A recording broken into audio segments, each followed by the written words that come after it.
With her eviction notice crumpled in one trembling hand and the key to her uncertain future in the other, Rachel Morgan stared up at the weathered façade of Westfield Public Library.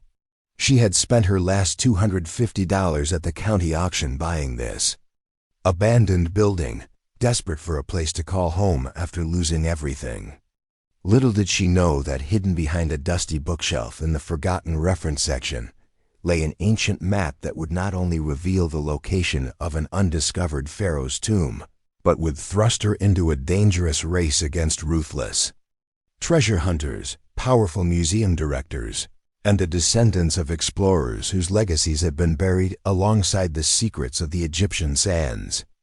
Before we jump back in, tell us where you're tuning in from, and if this story touches you, make sure you're subscribed, because tomorrow I've saved something extra special for you. The late March rain pattered against the cracked windows as Rachel followed County Clerk Thomas Bennett up the worn stone steps of what was now her property. Her footsteps echoed on the marble floor of the grand entrance hall, now dulled by years of neglect. Dust covered the oak shelves that once held thousands of books, and cobwebs stretched between the ornate reading lamps that hadn't been lit in over a decade. As I mentioned during the auction, the property is being sold as is, Thomas said, his voice echoing in the empty space. Westfield Library closed in 2011 during budget cuts. The building has been vacant since then. County seized it for back taxes 5 years ago. Honestly, we're just happy someone's taking it off our hands. Rachel nodded absently, her mind elsewhere. Just 8 months ago, she had been a promising archaeologist with a specialty in ancient Egyptian artifacts, working at the prestigious Metropolitan Museum. Then came the scandal, her research challenging the provenance of several high-profile Egyptian exhibits had angered powerful donors, leading to her dismissal on trumped-up charges of procedural violations. Her reputation in tatters, no museum or university would touch her, leaving her academic career in ruins and her finances decimated. The location isn't terrible, Thomas continued, trying to sound encouraging. Downtown Westfield has seen better days, but there's talk of revitalization. The second floor has living quarters where the head librarian used to stay. Might be habitable with some work. And the utilities? Rachel asked, running her hand along a wooden reading table, appreciating the craftsmanship that had survived. Decades of use and years of abandonment. Water and electric are still connected to the grid, though you'll need to set up accounts. The plumbing might need work. Building this old always does. He hesitated. Look, I know you got this place for a steal, but are you sure about this? A woman alone in an old building like this. Rachel straightened her back. I have a doctorate in archaeology, Mr. Bennett. I've restored artifacts far older than this building, and I need a roof over my head. This is what I can afford. What she didn't say was that her savings had been depleted by legal fees fighting the false accusations against her, leaving her with no choice but to start over in this small town 3 hours from her former life. In New York, the forgotten library, purchased for the price of 1 month's rent in her old apartment, represented her last chance. Thomas handed her a ring of brass keys. Main entrance, back door, upstairs apartment, basement access, and this. 1. He held up an ornate key with a small tag. Goes to the rare books room. Been locked since the library closed. Nothing valuable left in there, according to inventory, but nobody's been inside for years. Rachel took the keys, her trained eye noticing the distinctive Victorian craftsmanship of the rare books room key. Thank you, I can manage from here. Take your time looking around. I have other appointments, so I'll head out. Town hall's open weekdays if you need anything. Thomas seemed relieved to leave, the emptiness of the building clearly making him uncomfortable. Alone in what would become both her home and her fresh start, Rachel moved through the spacious main floor like an archaeologist surveying a new site. The reading areas with their heavy oak tables. The circulation desk with its worn counter. The children's section with faded murals still visible on the walls. The reference area with its towering, empty shelves.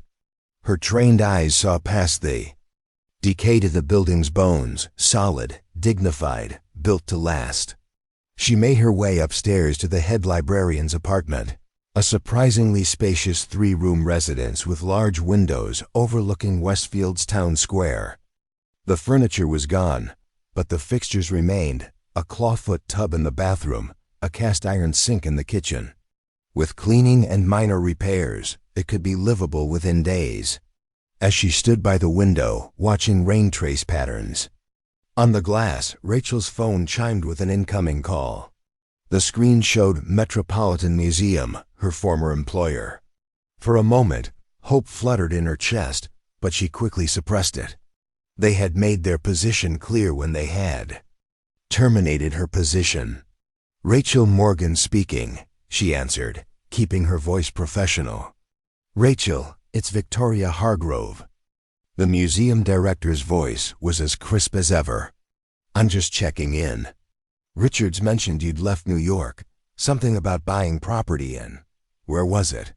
Westfield, Rachel replied. Yes, I've purchased a building here. I'm standing in it right now. Westfield? Isn't that where that dreadful library closure happened years ago? What on earth possessed you to move there? Rachel didn't mention that her dismissal, orchestrated by Hargrove herself after Rachel questioned the authenticity of artifacts donated by a trustee, had effectively ended her career prospects in major cities. Victoria herself had suggested Rachel take time off rather than continue what she called disruptive allegations. Preparing and narrating this story took us a lot of time, so if you are enjoying it, subscribe to our channel, it means a lot to us. Now back to the story. It's a change of pace, Rachel said neutrally. The building has historical significance. Late 19th century architecture, remarkably preserved. Well, Victoria's voice held a note of condescension. When you're ready to return to serious work, let me know. We could possibly find something for you in the educational department. More suitable for someone who's learned her lesson about challenging established provenance. After ending the call, Rachel let out a long breath, fighting back tears of frustration. From fast-tracked for a curatorial position to relegated to children's tours, all because she had dared to question the authenticity of artifacts donated by the museum's wealthiest board member. As the afternoon light began to fade, Rachel made her way back downstairs. She hadn't yet explored the most intriguing feature of her new property, the rare books room. Following the main reading area to its rear, she found herself facing an imposing oak door with intricate carvings and a brass plate reading, "Rare Collections, authorized personnel only." Unlike the rest of the building, the rare books room showed no signs of vandalism or tampering. Its heavy door remained firmly shut, as it had been for over a decade. Rachel ran her fingers over the carved woodland scenes that adorned the door, appreciating the craftsmanship. As an archaeologist specializing in ancient artifacts, she recognized the quality of the Victorian woodwork. Let's see if this actually works, she murmured, inserting the ornate key into the lock. To her surprise, it turned smoothly, the mechanism still well-oiled despite years of disuse. The door opened with a creak, revealing a windowless room lined with glass-fronted bookcases. The air was stale but dry, perfect for preserving books. Rachel found a light switch, and to her surprise, the antique wall sconces illuminated, casting a warm glow over the space. The bookcases appeared empty at first glance, the valuable rare books having been removed when the library closed. But as she explored further, Rachel noticed something odd about the center bookcase. Unlike the others, which were built flush against the wall, this one protruded slightly, and the floor in front of it showed scuff marks, as if it had been moved repeatedly over the years. Rachel checked her watch. Too late to do anything more today. She would need to bring her belongings from the motel, purchase cleaning supplies, and begin making the apartment habitable. The mysteries of the rare books room would have to wait. That night, lying on an air mattress in what would become her bedroom, Rachel scrolled through her phone, researching Westfield Public Library. Most articles focused on its closure in 2011, a casualty of county budget cuts. One detail caught her attention. Before becoming a public library in the 1920s, the building had been the private library of Ambrose Westfield, the town's founder and a noted Egyptologist who had participated in several expeditions to Egypt in the late 1800s. An Egyptologist, Rachel whispered to herself. Historical curiosity piqued. If the building had belonged to an Egyptologist, could materials from that era still be inside? Perhaps in the rare books room? Sleep came fitfully that night, her mind racing with possibilities. Her dreams were vivid, standing before the center bookcase as it slowly swung open, revealing shelves of dusty scrolls and maps marked with hieroglyphics. She woke at dawn, energized by the possibilities. After a simple breakfast, Rachel drove to the local hardware store, purchasing cleaning supplies, basic tools, and a book on hidden rooms and passages in Victorian architecture. If the rare books room contained a concealed door, her archaeological training would be essential for detecting and opening it without damage. The morning passed in a flurry of cleaning, sweeping decades of dust from the apartment, scrubbing fixtures, wiping windows to let in more light. By afternoon, exhausted but satisfied, Rachel returned her attention to the rare books room. The book on Victorian architecture explained that hidden rooms were common in buildings of that era, particularly in private libraries where collectors might keep their most valuable items. These hidden spaces were typically accessed through bookcases that pivoted on a central axis, operated by hidden levers or pressure points. Think archaeologically, she told herself, applying her researcher's mindset. What mechanism might Ambrose Westfield, an Egyptologist, have used? Egyptian-inspired designs, perhaps. She examined the central bookcase carefully, looking for anything that stood out. As she worked, an elderly man appeared at the library's front door, peering through the glass. Rachel opened it cautiously. "Can I help you?" The man smiled warmly, his face a map of wrinkles. "Name's Edward Finch. Heard someone finally bought the old library building. Thought I'd welcome you to Westfield." Rachel introduced herself, instinctively liking the old man's genuine manner. "I worked here, you know," Edward said, dazing around the main room with misty eyes. 43 years from page to head librarian. Retired just 3 years before they closed the place. Lucky timing, I suppose. "You worked here when it was still a private collection?" Rachel asked, excitement rising. Edward nodded. "I started in 1965 as a young man. The library had been public for decades by then, but the rare books room still contained many of Ambrose Westfield's original collections. Egyptian studies was his passion, you know." "Do you know anything about the center bookcase in the rare books room?" Rachel asked. "It seems different from the others." Edward's eyes widened. "You noticed that, did you? Most people never did. That case holds a secret, or it did in my day." "What kind of secret?" Rachel could barely contain her excitement. "Come, I'll show you." Edward led the way to the rare books room. Standing before the center bookcase, he pointed to the carved wooden frame. "Look closely at the hieroglyphics carved here. Most people think they're just decorative, but Ambrose Westfield was too precise for that." Rachel examined the carvings she had previously taken for simple Egyptian-inspired decorations. With her trained eye, she now recognized actual hieroglyphics. Not random symbols, but a specific sequence. "These are real hieroglyphics," she breathed. "They spell out a sequence." "Precisely," Edward nodded. "In my day, only the head librarian knew which symbols to press and in what order. A security measure from Ambrose's time. The mechanism is probably rusted after all these years, though." "Worth a try," Rachel said, her heart racing. Carefully, She pressed the hieroglyphics in the sequence they would be read in ancient Egyptian.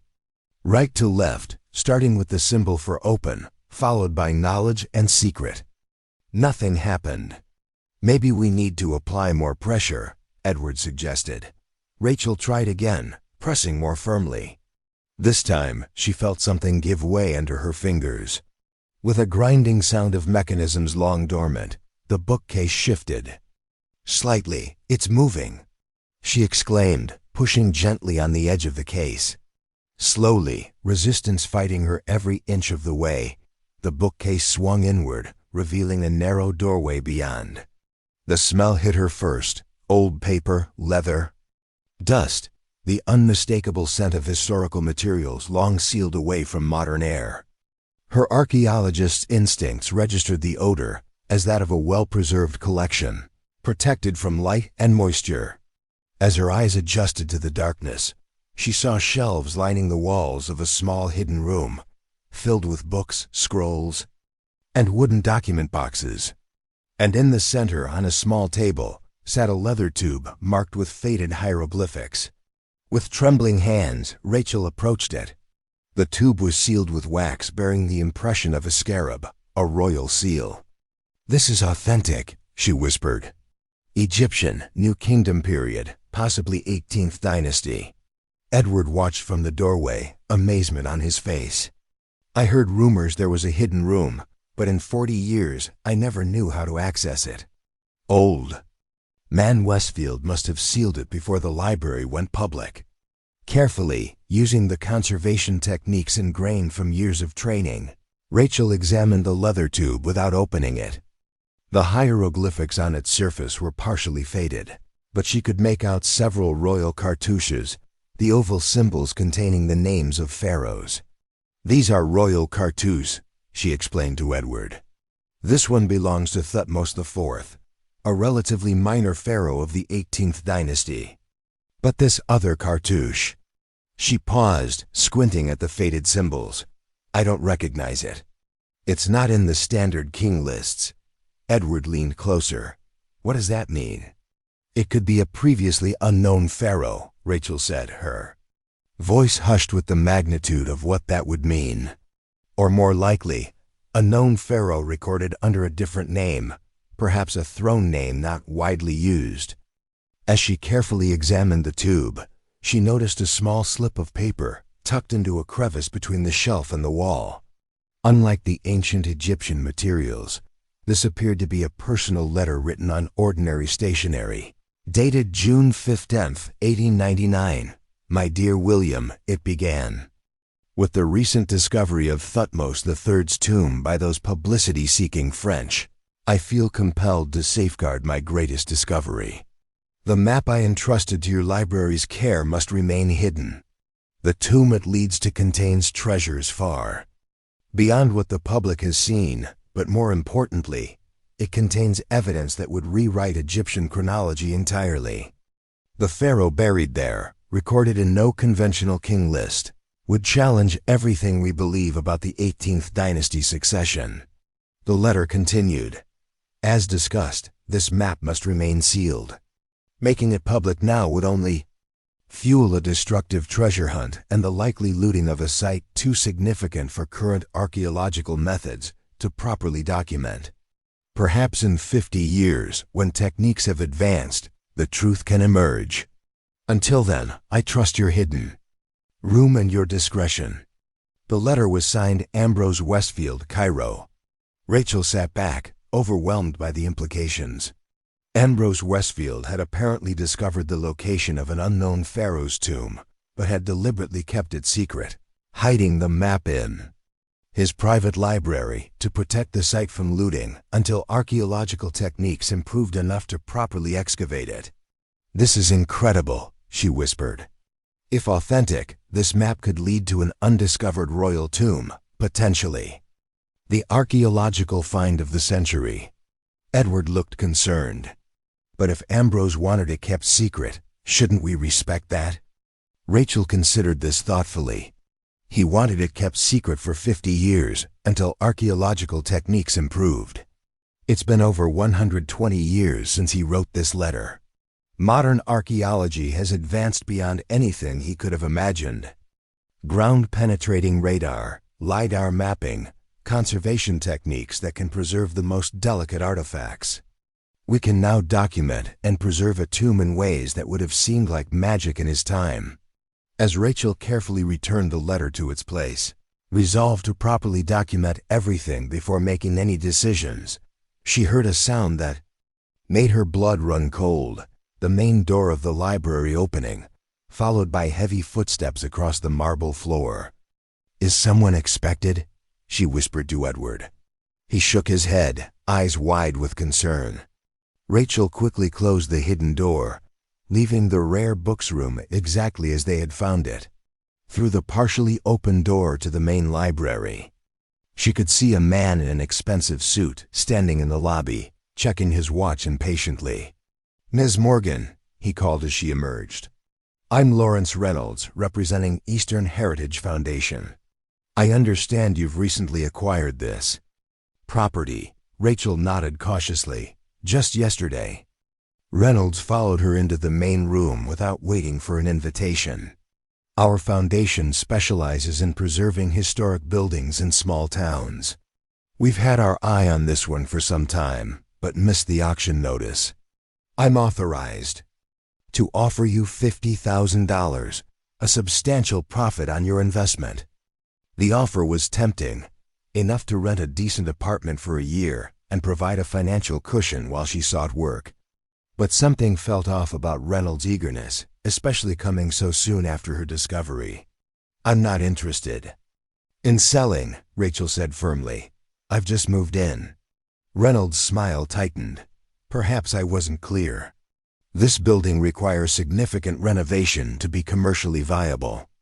The cost would far exceed what his eyes flicked to her worn clothing, person in your situation could manage. Our offer is quite generous. Nevertheless, I decline." Reynolds reached into his jacket and produced a business card. "Think it over. Our offer expires in 48 hours. After that, we'll be pursuing other opportunities in Westfield." After he left, Rachel examined his card. Eastern Heritage Foundation had a New York address, a connection that seemed unlikely to be coincidental.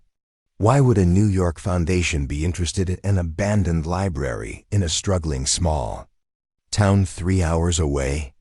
That night, unable to sleep, Rachel returned to the rare books room. Something about Reynolds' visit had unsettled her. If the building itself was valuable to preservationists, why had it sat empty for years? What had changed? Carefully, she reactivated the mechanism hiding the secret room and entered the small space with a flashlight. The leather tube containing what she believed to be a map to an undiscovered Pharaoh's tomb remained on the central table, untouched for over a century. With the gentle hands of a trained archaeologist, Rachel broke the wax seal and carefully unrolled the contents of the tube. Inside was indeed a map, hand-drawn on papyrus, the hieroglyphics and illustrations exquisitely preserved. It showed a section of the Valley of the Kings, but with landmarks and features Rachel didn't recognize from any published archaeological survey. And there, marked with the same unknown royal cartouche she had seen on the tube, was the location of a tomb. Entrance, hidden in a cleft of rock that modern excavations had apparently overlooked. As Rachel studied the map, her archaeological training told her this was no forgery. The papyrus, pigments, and artistic style were consistent with New Kingdom period documents. If authentic, this map revealed the location of a royal tomb that had somehow escaped both ancient looters and modern archaeologists, a virtually impossible find in the heavily explored Valley of the Kings. But why was Eastern Heritage Foundation suddenly interested in this building? Could they somehow know about the map's existence? As if in answer, she found another document in the leather tube, a journal entry written by Ambrose Westfield dated September 30th, 1899. Reynolds continues to pressure me to reveal the tomb's location, offering increasingly large sums. I fear his interest is not scholarly, but mercenary. The Egyptian antiquities market has become a feeding frenzy since the recent royal discoveries. Reynolds represents collectors who care nothing for historical context or preservation, only acquisition. I have removed all reference to the map from my published papers and will entrust it only to Williams' library, hidden where Reynolds and his ilk cannot find it. The pieces began to fall into place. Lawrence Reynolds must be a descendant of the Reynolds mentioned in Westfield's journal, continuing a family quest to find the map that had eluded his ancestor. The timing of his appearance, just hours after Rachel had discovered the hidden room, suggested he had somehow been monitoring the building, waiting for someone to solve the puzzle he couldn't. Rachel's protective instinct surged within her. This map represented a crucial missing piece of Egyptian history. It didn't belong hidden away in private collections or exploited by treasure hunters. It belonged to history itself, to the archaeological record, to the Egyptian people whose heritage it represented. As she carefully returned the map to its tube, Rachel heard a sound that made her blood run cold. The main door of the library opening. Heavy footsteps echoed through the marble lobby, approaching the rare books room. Preparing and narrating this story took us a lot of time. So if you are enjoying it, subscribe to our channel. It means a lot to us. Now back to Rachel's story. Rachel froze, her mind racing. It was nearly midnight. No legitimate visitor would arrive unannounced.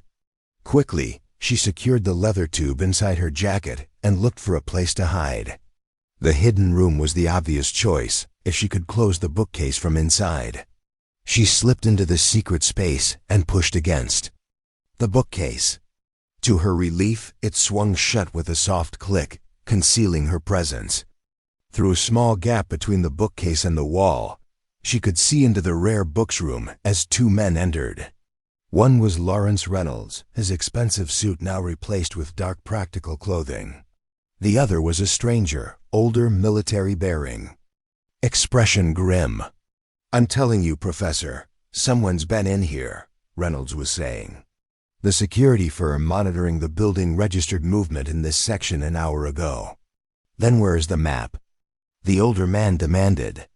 "You assured me it would be here, undisturbed." "No one knows what it is," Reynolds insisted. "Even if this woman found it, she wouldn't understand its significance." Rachel's heart hammered in her chest. They knew exactly what the hidden room contained and had been monitoring the building, waiting for someone to solve the puzzle they couldn't. Now they wanted to ensure whatever was found remained in their control. From her hiding place, Rachel could hear them searching the rare books room, checking shelves and tapping walls for hollow spaces. Reynolds approached the center bookcase, her bookcase, and began examining it closely. "This one's different from the others," he said. "The carvings include actual hieroglyphics." The professor joined him. Westfield was an Egyptologist. The mechanism must be related to his field. Rachel held her breath as Reynolds began pressing random hieroglyphics, trying to activate the mechanism. Fortunately, without knowing the correct sequence, his efforts proved fruitless. "We need the woman," the professor barked. "She's an archaeologist, specializing in Egyptian artifacts. If anyone could figure out Westfield's puzzle, it would be her."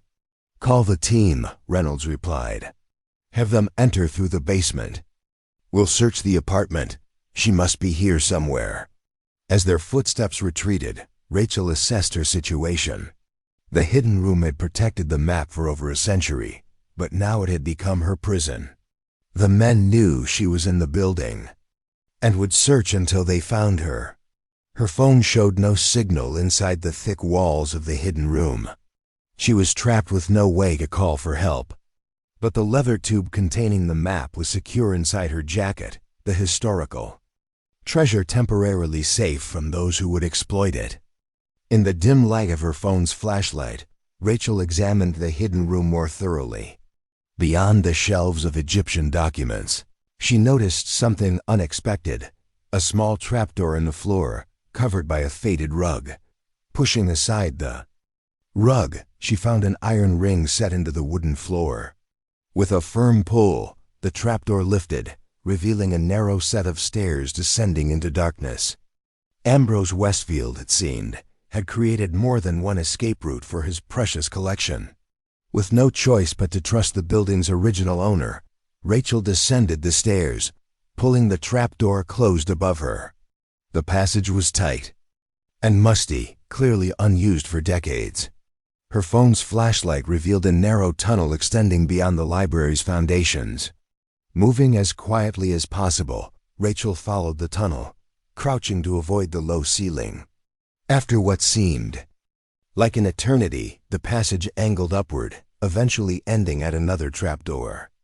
She pushed against it cautiously, feeling resistance from above. With a final shove, the trapdoor opened, revealing a star-filled sky. Rachel emerged into the cool night air, finding herself in a small garden shed behind a neighboring building. Ambrose Westfield had created an escape route that led completely outside the library property. Heart-pounding, Rachel oriented herself. She was in the alley behind the library, the shed apparently belonging to the vacant storefront next door. From here, she could either flee or seek help, but either way, she needed to protect the map she carried. As she weighed her options, a police cruiser slowly passed the front of the library, its spotlight sweeping across the building's façade. An opportunity for help, but also a risk. How could she explain her situation without revealing the map? That might be legally considered part of the library's property. Making a swift decision, Rachel moved toward the street, flagging down the cruiser. A female officer rolled down the window, eyeing her with professional caution. "Everything all right, ma'am?" "My name is Rachel Morgan. I just purchased the library building, and there are intruders inside right now," Rachel explained quickly. "At least 2 men entered without permission. They mentioned having a team coming in through the basement." The officer, S. Martinez according to her nameplate, immediately radioed for backup. "Stay here," she instructed Rachel, drawing her weapon and exiting the vehicle. Units responding to reported break-in at the old library building. 2 or more suspects, possibly armed. Within minutes, multiple police cruisers converged on the library, lights flashing but silent. Officers surrounded the building while Martinez questioned Rachel further. "These men, any idea what they're after?" Rachel hesitated, deciding how much to reveal. "I think they're after historical documents that might be in the building." One identified himself earlier today as Lawrence Reynolds from Eastern Heritage Foundation, offering to buy the property. "Eastern Heritage?" Martinez frowned. "Never heard of them." "Did you see any weapons?" "No, but they seemed very determined." As they spoke, officers reported movement at the library's rear exit. Moments later, 2 officers escorted Reynolds and the professor in handcuffs toward the waiting cruisers. "Breaking and entering for starters," Martinez explained. "We'll sort out the rest at the station. You should come too, to give a formal statement." At the police station, Rachel provided a careful statement, explaining Reynolds' earlier visit and the break-in, but omitting any mention of the hidden room or the map she still carried inside her jacket. She described the men as seeking historical documents related to the library's original owner, which was technically true. While Reynolds and the professor were processed, Martinez offered Rachel coffee in a small interview room. "Those men aren't talking, but we found something interesting," the officer said. The older man had ID identifying him as Professor James Hargrove from the Metropolitan Museum. "Does that name mean anything to you?" Rachel nearly dropped her coffee cup. "James Hargrove is the husband of Victoria Hargrove, the museum director, who fired me 8 months ago." Martinez raised an eyebrow. "That's quite a coincidence."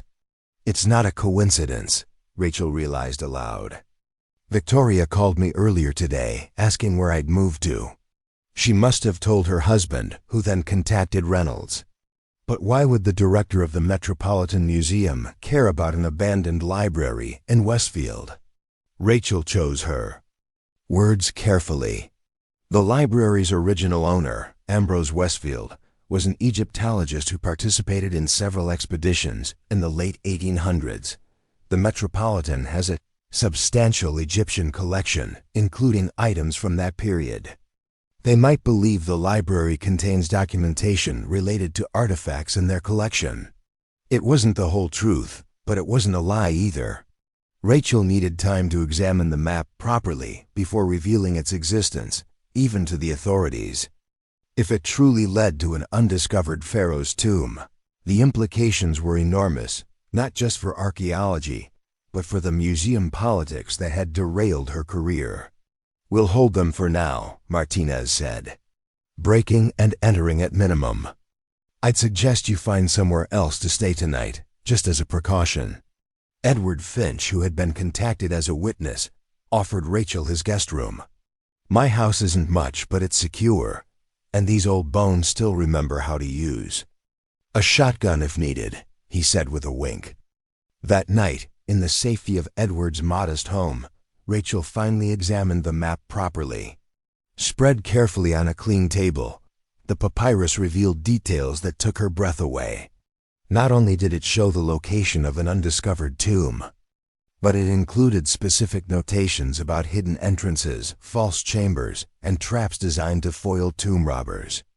Most significantly, the hieroglyphics identified the tomb's occupant as Ankh-Heper, a throne name Rachel recognized from her studies as belonging to a briefly mentioned co-regent during Tutankhamun's early reign, a pharaoh some scholars believed might have been female, though evidence remained scarce. If this tomb contained definitive proof of a female pharaoh during Egypt's 18th dynasty, it would transform our understanding of that pivotal period in Egyptian history. More personally for Rachel, it would vindicate her controversial research on gender roles in ancient Egyptian governance, the very research that had contributed to her dismissal. This is what the Hargroves fear, she realized. The Metropolitan's Egyptian collection includes artifacts attributed to this period, artifacts whose provenance I questioned before my dismissal. This tomb could prove I was right. Edward, who had been watching her examine the map with curiosity, finally asked the question that had clearly been on his mind. "What will you do with it?" Rachel considered carefully. "This map doesn't belong to me, or to the Hargroves, or even to the library. It belongs to history, to the archaeological record. It needs to be in the hands of legitimate authorities who will excavate the tomb properly, preserving every aspect of its historical context." "The Egyptian Antiquities Ministry," Edward suggested. "Exactly, but I need to document everything thoroughly first, so there's no chance of this disappearing into private hands or being buried in institutional politics." Using her phone, Rachel carefully photographed the map from multiple angles, capturing every hieroglyphic and notation. She recorded a detailed video explaining the significance of the find, her voice steady with academic precision despite her excitement. "My name is Dr. Rachel Morgan, former Egyptologist with the Metropolitan Museum. On March 28, 2025, I discovered this papyrus map in a hidden room at the former Westfield Public Library. The map appears to show the location of an undiscovered royal tomb in the Valley of the Kings, belonging to a pharaoh recorded as Ankh-Heper." She continued, detailing the map's provenance, Ambrose Westfield's letter explaining why he had hidden it, and the subsequent events leading to her discovery. If anything happened to her, or to the original map, this digital record would survive.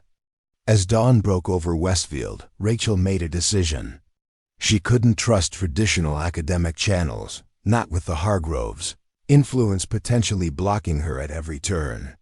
She needed an independent authority with the resources to properly investigate and protect the discovery. "I know someone who can help," she told Edward over breakfast. "Dr. Fatima Al-Sayed at the International Archaeological Institute. She has connections with the Egyptian Antiquities Ministry and a reputation for absolute integrity. If anyone can ensure this map reaches the right hands, it's her." Edward nodded approvingly. Sounds like the right call. But those fellows from last night, they don't strike me as the type to give up easily. No, Rachel agreed. Which is why I need to move quickly. A call to Dr. Al-Sayed yielded immediate interest. This sounds potentially significant. Rachel, I can be in Westfield by tomorrow morning. In the meantime, secure the original and your documentation separately. Don't keep them together. Rachel followed this advice, returning to the library with Officer Martinez as escort too. Secure the hidden room. To her relief, Reynolds and Hargrove had not managed to discover or damage it during their break-in. This is quite something, Martinez remarked, examining the hidden room with admiration. Old man Westfield certainly knew how to keep a secret. That he did, Rachel agreed, carefully replacing everything except the map, which remained hidden. Inside her jacket. I'd appreciate if this room's existence could be kept quiet for now, until proper archaeological authorities can document everything properly. Martinez seemed to understand the implied concern about potential theft. As far as my report is concerned, those men were caught breaking and entering, nothing more. Whatever historical treasures this building contains are your business, at least until they become a public safety issue. That afternoon, as Rachel was organizing her documentation, a breaking news alert appeared on her phone. Metropolitan Museum Director Victoria Hargrove resigns amid scandal, the headline read.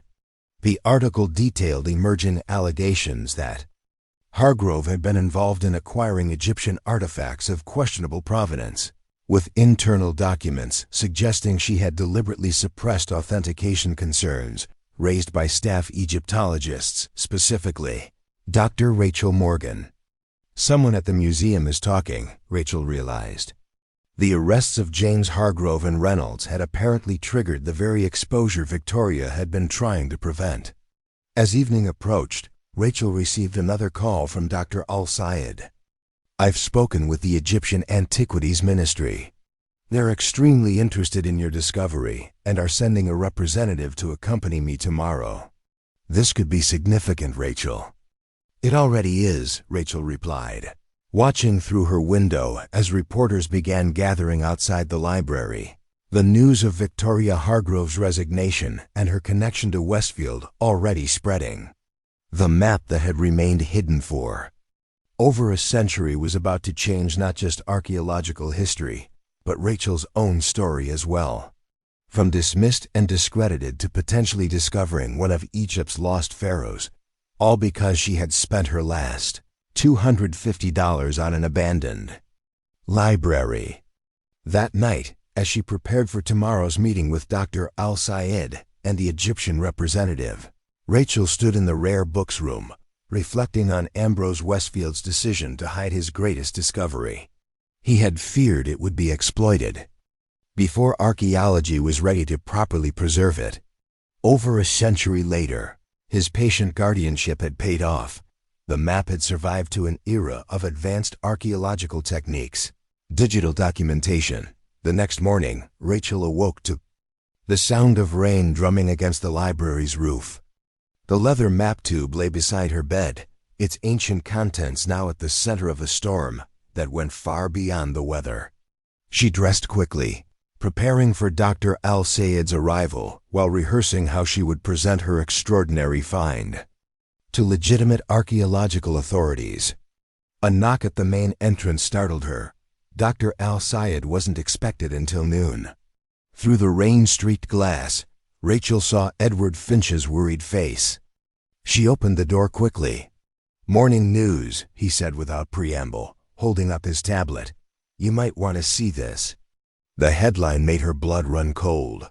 James Hargrove and associate escape police custody. Manhunt underway. The article detailed how the professor and Reynolds had been released to federal agents overnight, agents who later proved to be imposters, using forged credentials. "This complicates things," Rachel said, her mind racing. "If they're free, they'll be coming back for the map." Edward nodded gravely. "Sheriff's Department has patrols looking for them, but Westfield's a small town with limited resources." "You're Dr. Al-Sayed. Better get here quickly." Rachel checked her phone. No signal. "That's strange. I had full bars last night." "Cell towers might be down from the storm," Edward suggested, but his expression revealed doubt. "Or someone's using a signal jammer," Rachel realized. "They're isolating the library."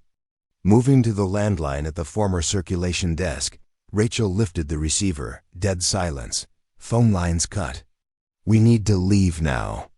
Before Edward could respond, the distinct sound of glass breaking echoed from the back of the building. Someone was forcing entry through the rear windows. "Too late," Edward whispered, pulling Rachel toward the rare books room. "The secret passage. It's our only chance." They slipped inside just as heavy footsteps entered the main library. Floor. Through the partially open door, Rachel glimpsed 4 men in dark clothing spreading through the building, communicating via hand signals. This was no impulsive break-in. It was a coordinated tactical operation. "We need to access the hidden room and escape through the tunnel," Rachel whispered, moving to the central bookcase. With practiced precision, she pressed the hieroglyphics in sequence. The bookcase swung open, revealing the hidden chamber. Edward followed her inside, pulling the bookcase closed behind them. "They're searching for the map, not us," Rachel said quietly as they moved toward the trapdoor. "If we can get out undetected, we can reach Dr. Al-Sayed before they realize the map is gone."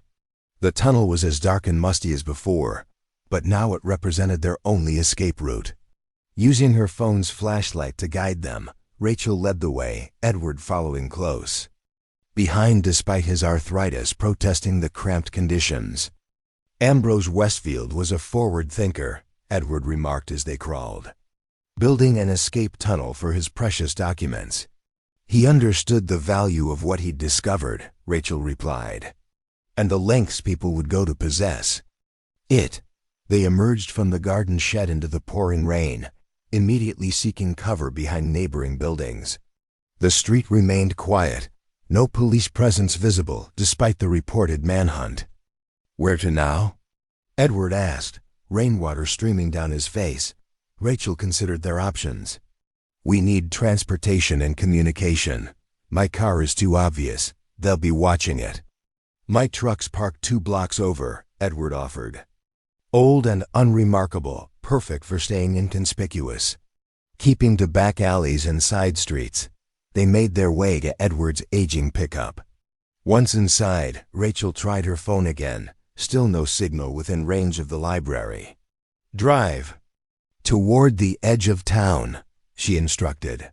"We need to contact Dr. Al-Sayed and warn her about what's happening." As they left the downtown area, Rachel's phone suddenly chimed with incoming messages. Signal restored once they escaped the jammer's range. She immediately called Dr. Al-Sayed. "Rachel? I've been trying to reach you," the archaeologist's accented voice came through clearly. "We're about an hour outside Westfield." "Don't come to the library," Rachel warned, quickly explaining about Hargrove's escape and the armed men now occupying the building. "They're after the map, but I have it with me. We need a secure meeting place." "The state police barracks in Worcester," Dr. Al-Sayed suggested. "I have contacts there who can provide security." The Egyptian government representative is quite concerned about the potential theft of a national treasure.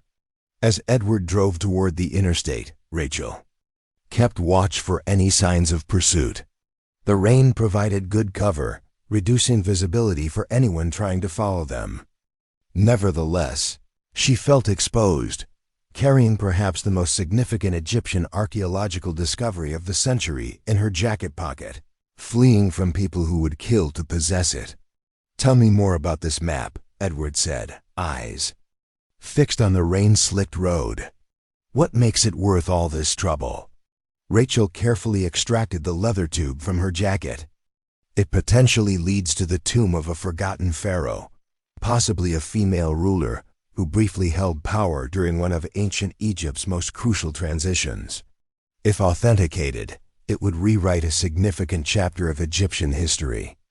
And these people, the Hargroves, they don't want that history rewritten. The Metropolitan Museum has several artifacts from this period with questionable provenance, Rachel explained. I was fired for raising concerns about their authenticity. If this tomb contains evidence that supports my theories, it would create a scandal that could force the return of major exhibits to Egypt. Edward whistled low. Millions of dollars worth of artifacts. Hundreds of millions, Rachel corrected. Plus the incalculable damage to scholarly reputations built on interpreting those artifacts. They drove in silence for several miles, the gravity of the situation settling between them. Rachel watched the rearview mirror, tension easing slightly as Westfield disappeared behind them. Perhaps they had escaped undetected after all. Then, rounding a curve, Edward slammed on the brakes. Ahead, blocking the road, sat two black SUVs with figures standing in the rain beside them. Alternative route, Edward muttered, executing a quick three-point turn. County Road 17 can get us to Worcester, just takes longer. As they accelerated away, Rachel glimpsed the figures scrambling back to their vehicles. They're following, she reported, heart pounding. How did they find US so quickly? Edward's weathered face set in determination. Small town, limited escape routes. They just had to cover the main roads out. The old pickup lurched down County Road 17, a winding back route through dense forest. Behind them, headlights appeared, gaining steadily on the less powerful truck. We can't outrun them, Rachel realized. We need another strategy. Edward nodded toward a barely visible turnoff ahead. Fire access road, leads to the old state forestry station. Might buy us some time. He swung the truck onto the narrow dirt track, now turned to mud in the downpour. The pickup's tires fought for traction as they pushed deeper into the forest. Branches scraping against the windows. To Rachel's relief, the SUVs initially shot past the turnoff, but her relief was short-lived. Within minutes, one set of headlights reappeared behind them, more cautious now but still pursuing. End of them. Road coming up, Edward warned. Station's been abandoned for years, but the structure's sound. Might be defensible. The forestry station appeared through the rain, a sturdy two-story building of stone and timber, designed to withstand forest fires and severe weather. Edward parked behind it, concealing the truck from the access road. My brother was stationed here in the 90s, he explained as they rushed toward the building. Unless they've changed the locks, I know how to get in. True to his word, Edward led them to a service entrance where he retrieved a key from beneath a specific stone, institutional. Knowledge passed between forestry workers. The door opened with a protesting creak, revealing a dusty interior filled with abandoned equipment and furniture. Radio room upstairs, Edward said, leading the way. Might still have functional emergency equipment. The pursuing vehicle had stopped some distance away, its occupants likely assessing the situation before approaching.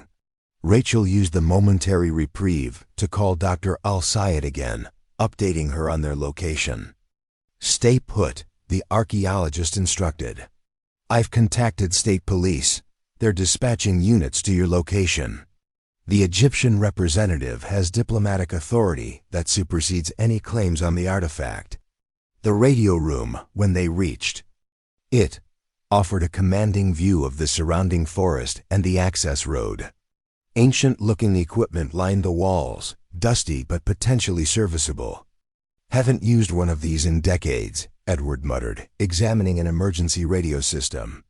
But the principles haven't changed. While he worked to activate the radio, Rachel set up a defensive position near the windows, watching for movement from their pursuers. The rain had slackened slightly, improving visibility.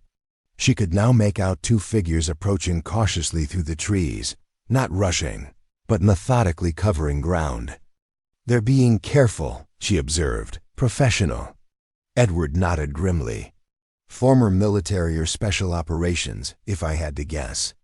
The kind of people wealthy collectors hire when legal methods fail. The radio crackled to life under Edwards' experienced hands. He quickly tuned to the emergency frequency, sending out a distress call with their location and situation. Forest Service Station 17, under siege by armed hostiles. Civilians in danger. Historical artifact at risk of theft. A response came almost immediately, state police acknowledging the call and confirming units were en route. Estimated arrival time, 20 minutes. We need to hold out 20 minutes, Rachel said, more to herself than Edward. Keep them from entering the building. Outside, the two figures had split up, circling to approach from different directions. Classic tactical movement. One to draw attention, the other to find an undefended entry point. Building has good sight lines, Edward noted. Limited approaches, that helps us. Rachel had never imagined her archaeological training would lead her to a siege situation, defending a priceless artifact from armed pursuers. Yet her academic mind remained analytical, assessing options with scholarly precision. The map is what they want, she reasoned. If necessary, we could create a diversion, make them think we've hidden it somewhere in the forest. That might buy time. Before Edward could respond, a window shattered on the floor below, the first breach of their sanctuary.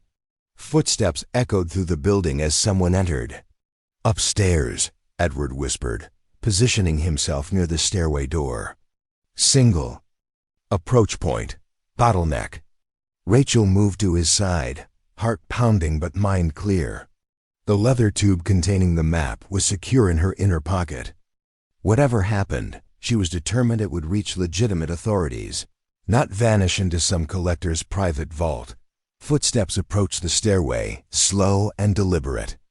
Edward tensed beside her, years falling away as military training from his youth resurfaced. Rachel found herself recalling self-defense classes she'd taken for fieldwork in remote locations, never expecting to use those skills in rural Massachusetts. The door handle turned slowly.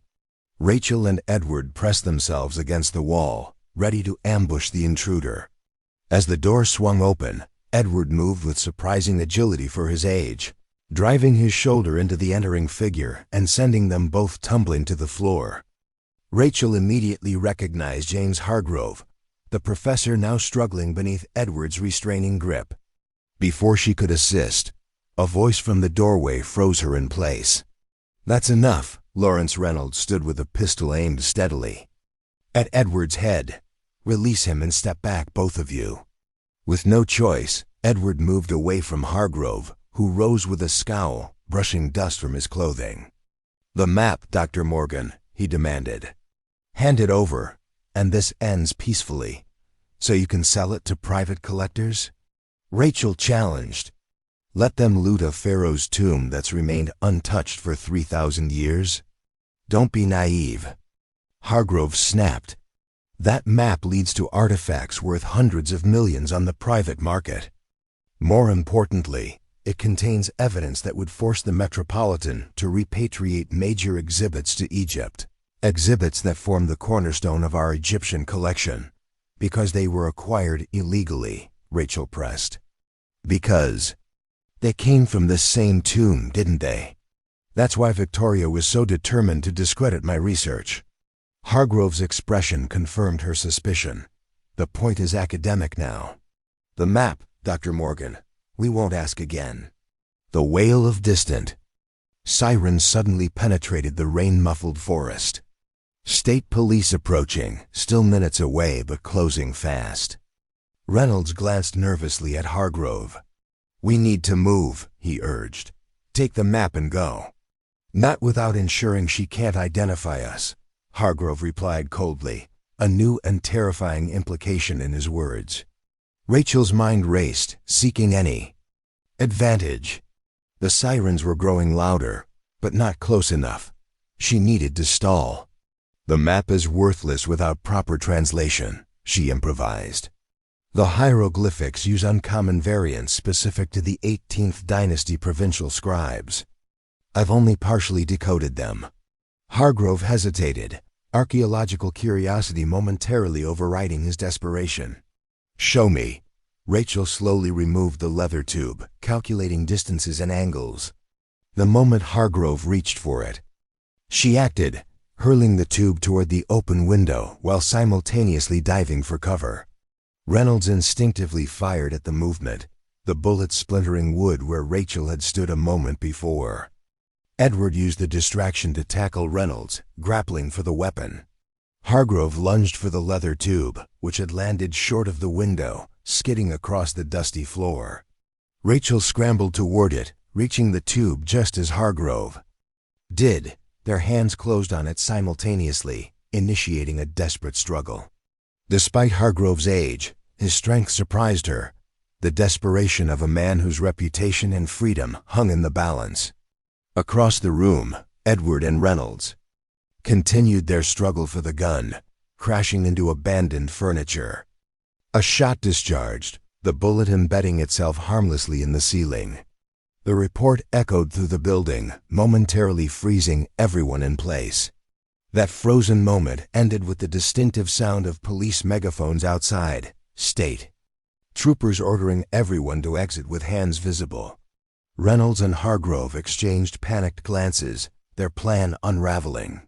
"This isn't over," Hargrove hissed, releasing the map tube and backing toward a rear window. Reynolds followed suit, abandoning his struggle with Edward to make his escape.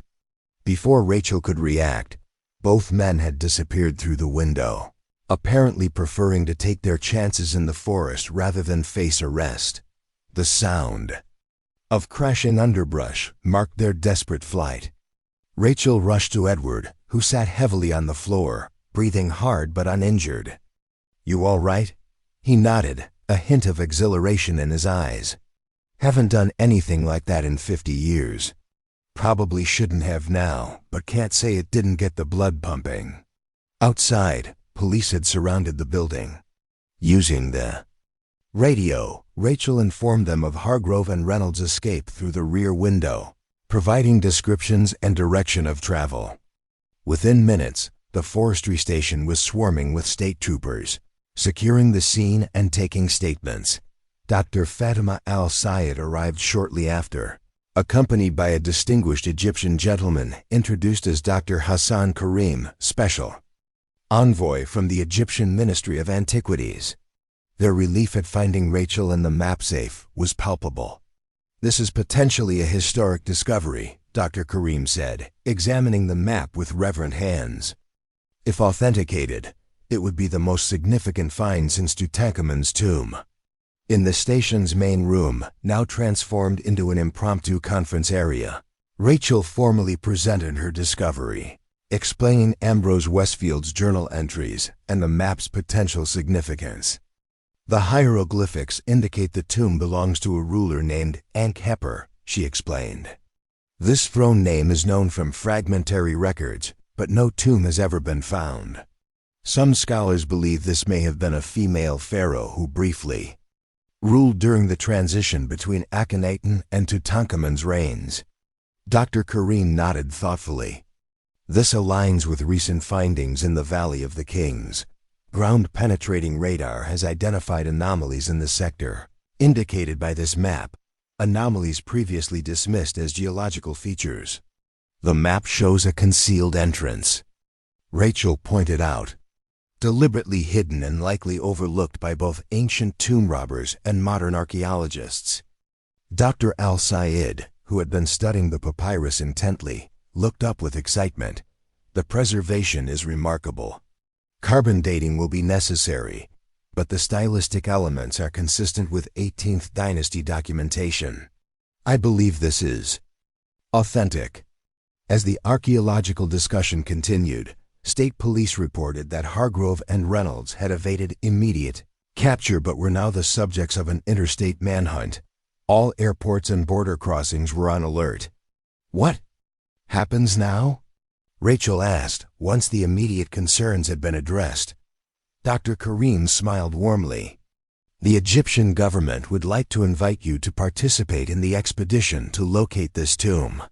Your expertise in 18th dynasty artifacts, combined with your role in discovering this map, makes you uniquely qualified. The offer stunned Rachel, a career-defining opportunity emerging from the ruins of her professional disgrace. I would be honored, she managed, emotion thick in her voice.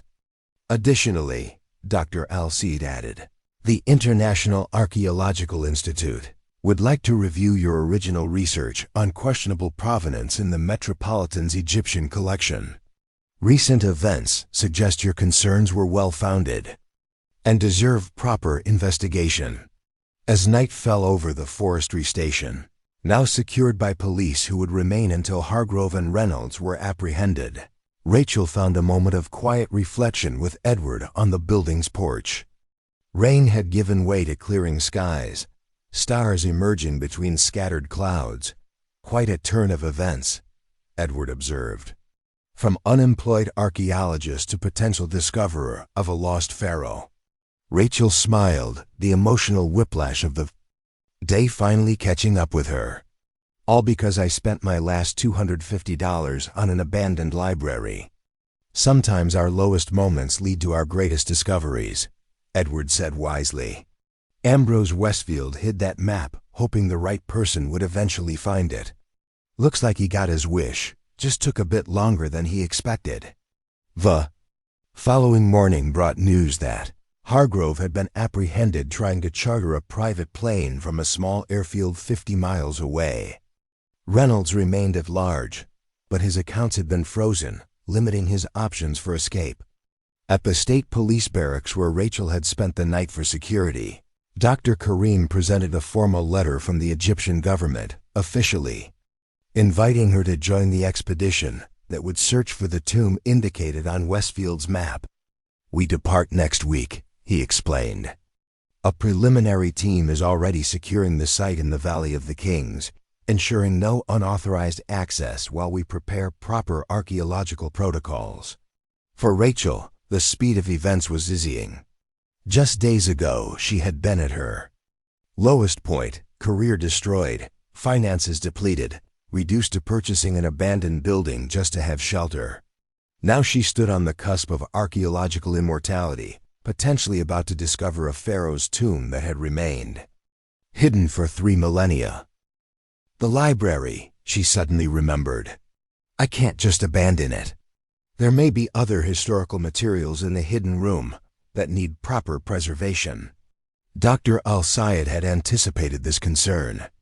The International Archaeological Institute proposes establishing the Westfield Library as a research center for Egyptology, preserving both the building and its historical significance.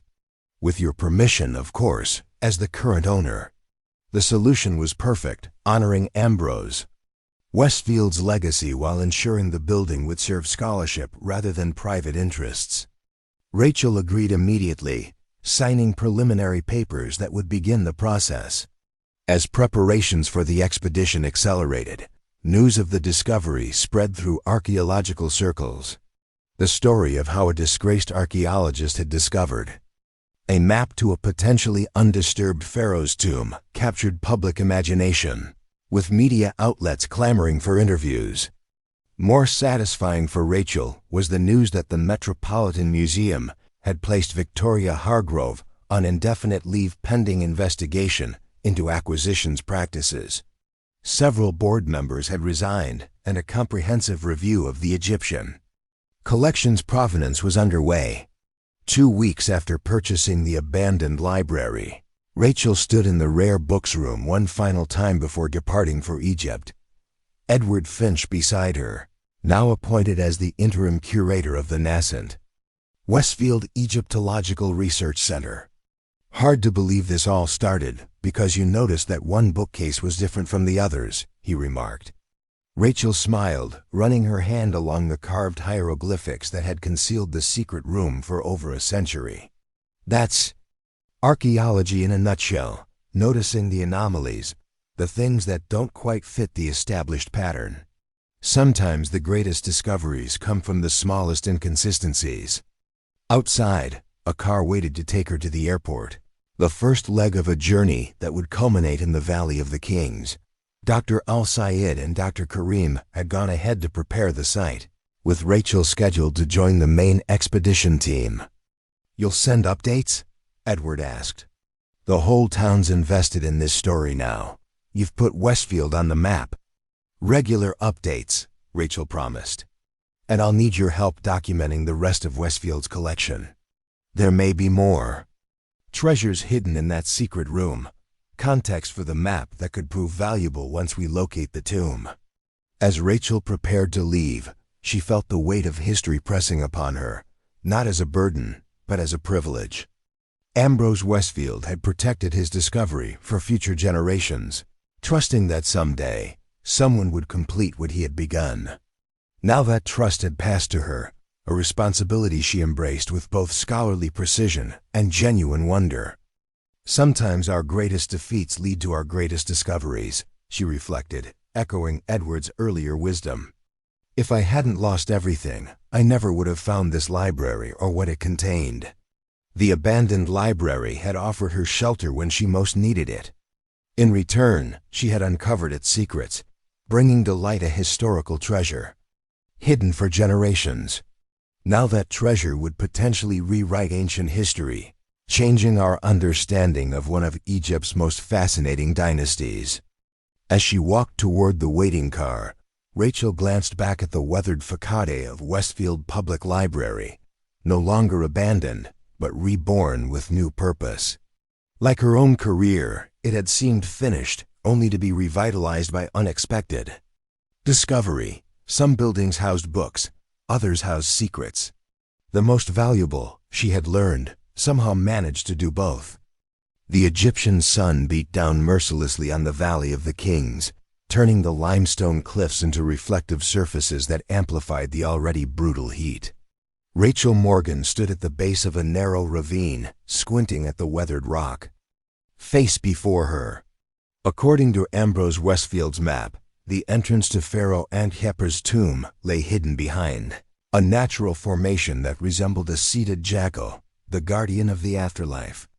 3 weeks of searching, Dr. Hassan Karim murmured beside her, wiping sweat from his brow.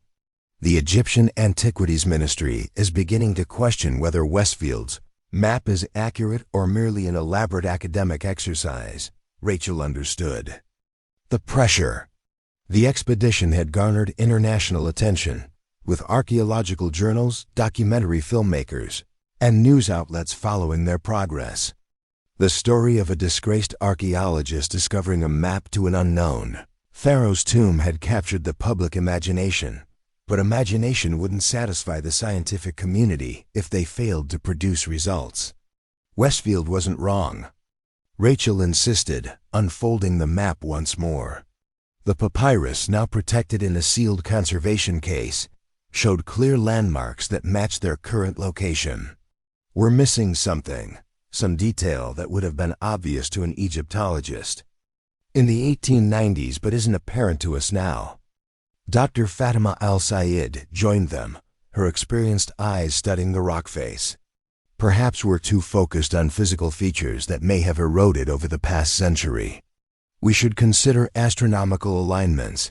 Many tombs were positioned to align with specific celestial events.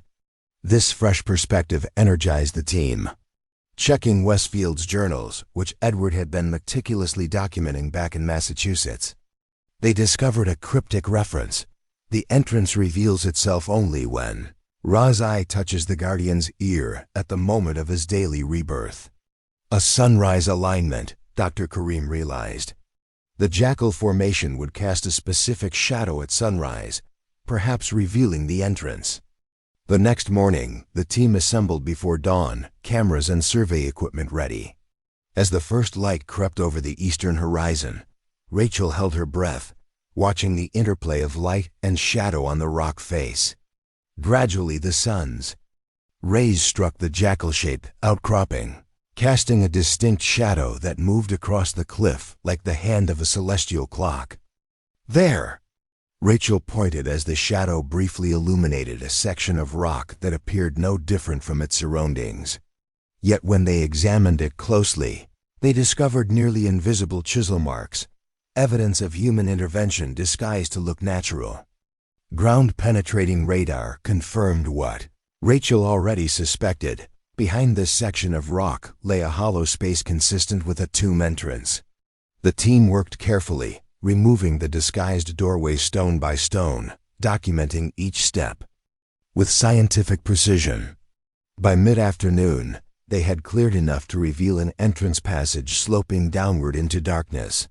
Ancient hieroglyphics adorned the lintel, a warning to those who would disturb the Pharaoh's eternal rest. "The cartouche," Dr. Al-Sayed whispered reverently, pointing to the royal name seal carved above the entrance. "It matches the one on Westfield's map, Ankh-Hepper." Dr. Karim could barely contain his excitement. "We should notify Cairo immediately. This requires full documentation protocols before we proceed further." As the Egyptian team established security around the site and prepared proper archaeological equipment, Rachel stepped away to call Edward. The elderly librarian had become not just a friend, but an essential research partner, continuing to uncover context from Westfield's papers that proved invaluable to their search. "We found it, Edward," she said when the satellite connection finally established. "Exactly where Westfield's map indicated, just concealed more cleverly than we anticipated." "Never doubted you for a moment," came his delighted response. "The whole town's following your progress." Westfield Library, or the Research Center as we're now calling it, has become something of a tourist attraction. People want to see where the map was discovered. Rachel smiled at the thought of sleepy Westfield becoming an archaeological pilgrimage site. "Have you found anything else in Westfield's papers that might help us?" "As a matter of fact, yes. I've been translating his personal journal." The man had terrible handwriting, and found references to special precautions taken by Ankh-Hepper to protect the tomb. He mentions the mechanism of Imhotep, whatever that might be. Rachel's blood ran cold. Imhotep had been ancient Egypt's greatest architect, renowned for designing complex structures, including some of history's first known booby traps to protect royal tombs. If this tomb contained such mechanisms, they would need extreme caution. This is crucial information, Edward. Keep digging through those papers. Anything about specific traps or mechanisms could save lives here. The following morning, expanded team, including Egypt's foremost archaeologists and conservation specialists, assembled at the tomb entrance. Rachel, as the discoverer of the map, was given the honor of being among the first to enter. Alongside Dr. Karim and Dr. Al-Sayed, armed with Edward's warning, they proceeded with extraordinary caution, scanning each section of the entrance corridor for trigger mechanisms or pressure plates. Their carefulness was rewarded when Rachel identified a nearly invisible tripwire that, when triggered, would have released a deadfall of stone blocks. "Remarkable engineering," Dr. Karim noted as they carefully documented and disabled the mechanism. 3,000 years old and still functional. This level of sophistication suggests something truly valuable lies within. The corridor descended at a gentle angle, its walls covered with exquisitely preserved paintings depicting the pharaoh's journey to the afterlife. Unlike many tombs that had been plundered in antiquity or damaged by environmental factors, these images remained vibrant, their colors barely dimmed by the passage of millennia. "The preservation is unprecedented," Dr. Al-Sayed whispered, her voice hushed with reverence. "This tomb has remained completely sealed since its creation." After navigating 2 additional trap mechanisms, including an ingenious false floor that would have plunged intruders into a pit, they reached an antechamber. The beam of their lights revealed a space filled with funerary goods, chariots, furniture, vessels of gold and alabaster, all arranged as if for the pharaoh's use in the afterlife. These artifacts alone represent a find comparable to Tutankhamun's tomb, Dr. Karim breathed. "And this is merely the antechamber." Rachel's attention was drawn to the far wall, where a sealed doorway marked the entrance to the burial chamber itself. The royal seal remained intact, unbroken for over 3,000 years. Before this doorway stood something unexpected. A limestone statue of a seated woman wearing the double crown of Upper and Lower Egypt, her face carved with striking individuality rather than stylized convention. "This confirms it," Rachel whispered, her academic training momentarily overcome by emotion. Victoria Hargrove had dismissed this research as revisionist fantasy, lacking solid archaeological evidence. Now that evidence stood before them in undeniable limestone reality. Over the following days, the team methodically documented the antechamber's contents before preparing to open the sealed burial chamber. News of the discovery had spread worldwide, with Egyptian authorities implementing unprecedented security measures around the Valley of the Kings. The find was already being hailed as the archaeological discovery of the century.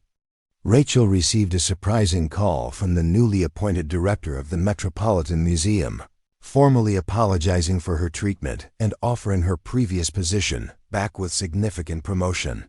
She declined politely but firmly. "My future lies in field archaeology now," she told Edward during their nightly call. "The library led me back to where I belong, making discoveries rather than cataloging them." The morning they prepared to open the burial chamber, Rachel found herself reflecting on the journey that had brought her to this moment. 8 months ago, she had stood unemployed and desperate, spending her last money on an abandoned building. Now she stood on the precipice of archaeological immortality, about to view what no human eyes had seen for 3 millennia. Dr. Karim addressed the assembled team, which now included conservation specialists, photographers, and representatives from Egypt's government. "Today we make history, but we do so with profound respect for those who created this tomb and the culture it represents. Every item, every inscription, will be treated with utmost care and documented with scientific precision." With these words, specialists began the delicate process of removing the seal from the burial chamber door. Working millimeter by millimeter, they preserved samples of the original sealing material for later analysis, while ensuring no damage occurred to the doorway itself. As the final section of the seal was removed, a collective hush fell over the team. Dr. Karim gestured for Rachel to join him and Dr. Al-Sayed at the doorway, an acknowledgement of her crucial role in the discovery. Together, they eased the door open, lights revealing what had remained hidden for thousands of years. The burial chamber glowed with gold wall panels, statuary, and in the center, a nest of 3 sarcophagi, each more elaborate than the last. Surrounding these were treasures that defied immediate cataloging: jewelry, weapons, ritual objects, and items of daily life, transformed into eternal possessions through exquisite craftsmanship. But what captured Rachel's attention was the wall of hieroglyphics behind the sarcophagi, a biographical text of unusual length and detail.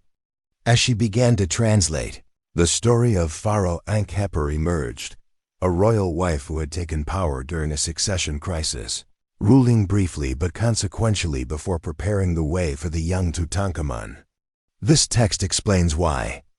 She was essentially removed from official king lists, Rachel explained to the team as the translation progressed.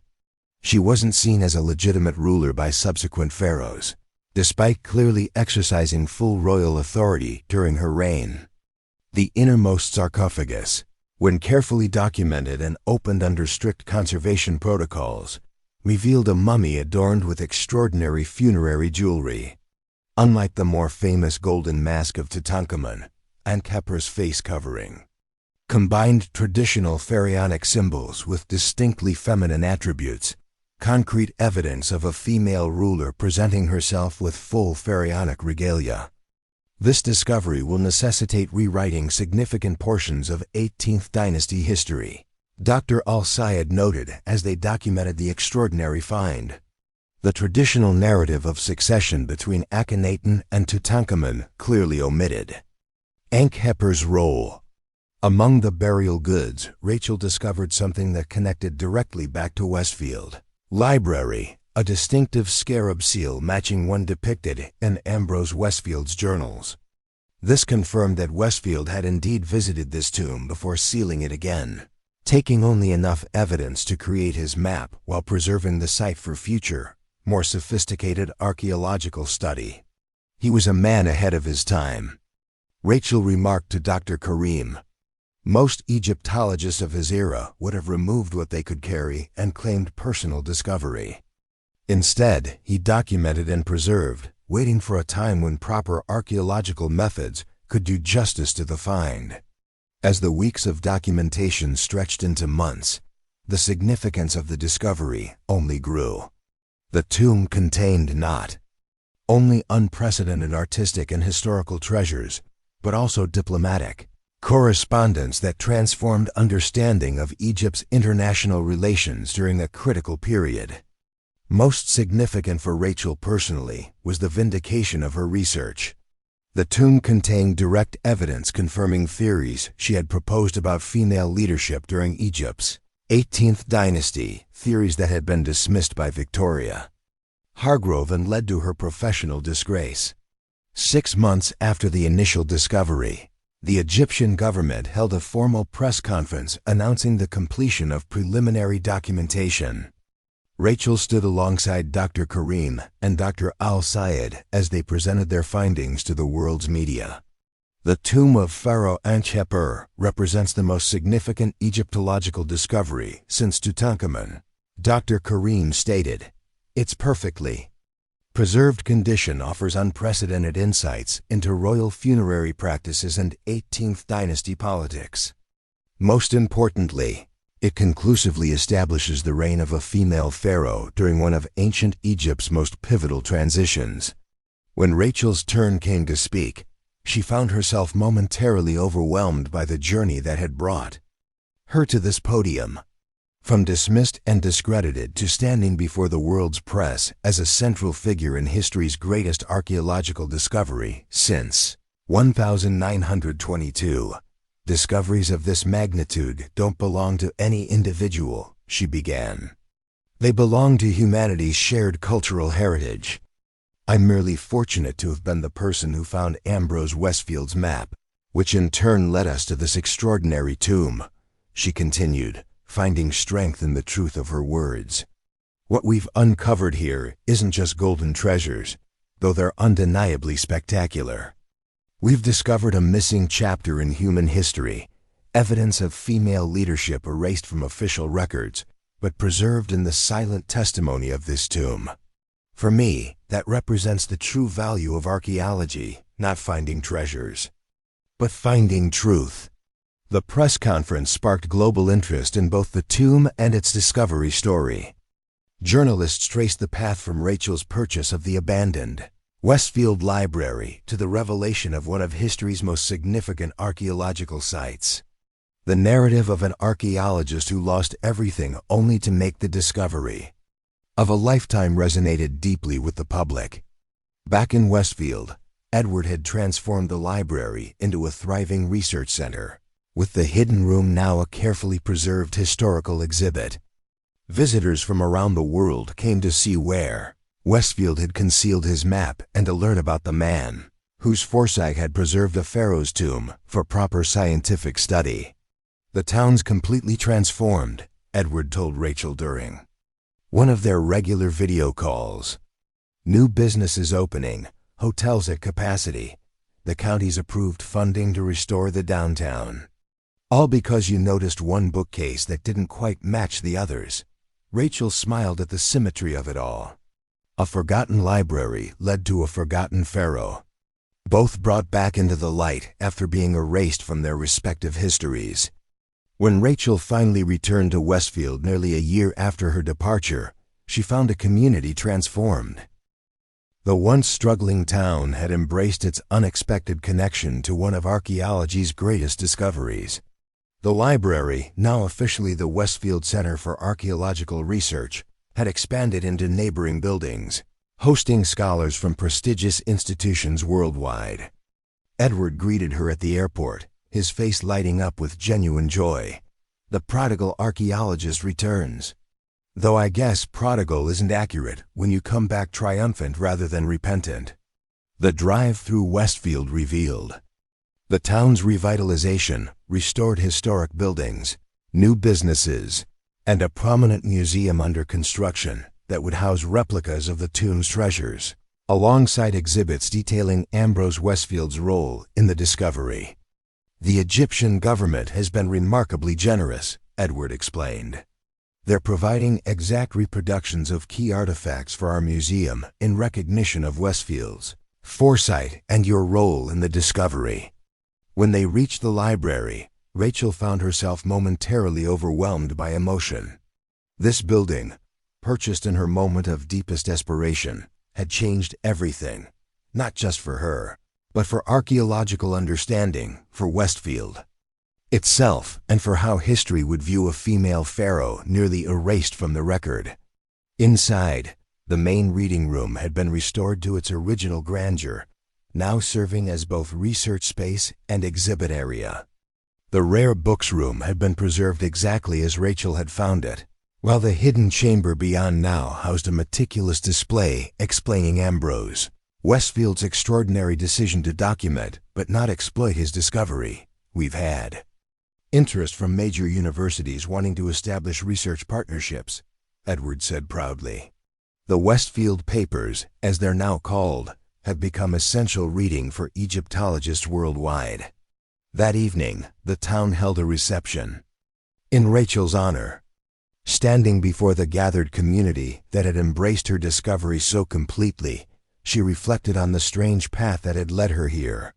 When I purchased this library, I was at the lowest point in my life, she admitted to the audience.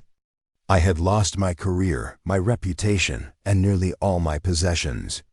This building wasn't my first choice, it was my only choice. She paused, emotion momentarily overcoming her. But sometimes our lowest moments place us exactly where we need to be. If I hadn't lost everything, I never would have come to Westfield.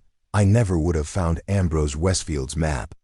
And Pharaoh Ankheper might have remained hidden for another century or more. Looking out at the faces before her, Edward, Officer Martinez who had helped protect the map, local residents who had embraced the library's transformation, and scholars who had traveled to see where the discovery began, Rachel continued, with growing confidence. This journey has taught me that endings often contain beginnings, if we have the courage to look for them. The ending of my museum career contained the beginning of the greatest archaeological discovery of our time. The ending of this library's public service contained the beginning of its transformation into a world-class research center. In the following months, Rachel divided her time between Egypt, where the painstaking process of conserving and studying the tomb's contents continued, and Westfield, where she helped develop the research center's academic programs. Universities that had previously rejected her job applications now offered prestigious positions, which she politely declined. My work is here, she explained to Edward when he questioned her decision to turn down Harvard's Egyptology chair. Between the tomb and this research center, between the pharaoh who was almost erased from history and the man who ensured she would eventually be rediscovered. The New York Times Magazine ran a feature titled The Librarian and the Pharaoh, detailing how Ambrose Westfield's ethical decision to preserve rather than plunder the tomb had led, more than a century later, to Rachel's discovery and the subsequent archaeological triumph. The article contrasted this with the Metropolitan Museum's ongoing struggles as investigations into artifact provenance forced the return of several significant Egyptian pieces to their country of origin. Victoria Hargrove, facing potential criminal charges related to her role in acquiring items of questionable provenance, had fled the country. Her husband James remained in custody, cooperating with authorities investigating an international network of illegal antiquities trafficking. Lawrence Reynolds had vanished completely, though his name occasionally surfaced in connection with black market archaeological finds. 1 year to the day after the tomb's discovery, Rachel stood again at its entrance, watching as Egyptian authorities prepared for a carefully managed opening to select researchers and media. The site would never be a mass tourism destination. Its preservation remained the highest priority, but its significance demanded wider scholarly access than the initial documentation team. "What comes next for you?" Dr. Al-Sayed asked as they observed the preparations. "You've achieved what most archaeologists only dream of. Does one simply return to normal research after such a discovery?" Rachel considered the question thoughtfully. "I don't think there is a normal to return to. This discovery has changed how we understand an entire period of Egyptian history. It's changed how we view female leadership in the ancient world. Most personally, it's changed my understanding of what archaeology can achieve when we prioritize preservation over possession." She thought of Westfield Library, now transformed into a vibrant research center, and the town that had embraced its unexpected role in archaeological history. She thought of Ambrose Westfield, who had the foresight to preserve a discovery for future generations rather than claim immediate glory. And she thought of Pharaoh Ankheper, a female leader, whose accomplishments had been deliberately obscured, now restored to her rightful place in history. "I think what comes next is ensuring this discovery benefits everyone, scholars, the Egyptian people, and the public's understanding of history. And personally, continuing to look for what else might be hidden in plain sight, waiting for someone to notice the one bookcase that doesn't quite match the others." As the Egyptian sun set behind the cliffs of the Valley of the Kings, casting long shadows across the landscape, much as it had the morning they discovered the tomb's entrance, Rachel felt a profound sense of completion. The map that had remained hidden for over a century had fulfilled its purpose, guiding her not just to a pharaoh's tomb, but to her own true path.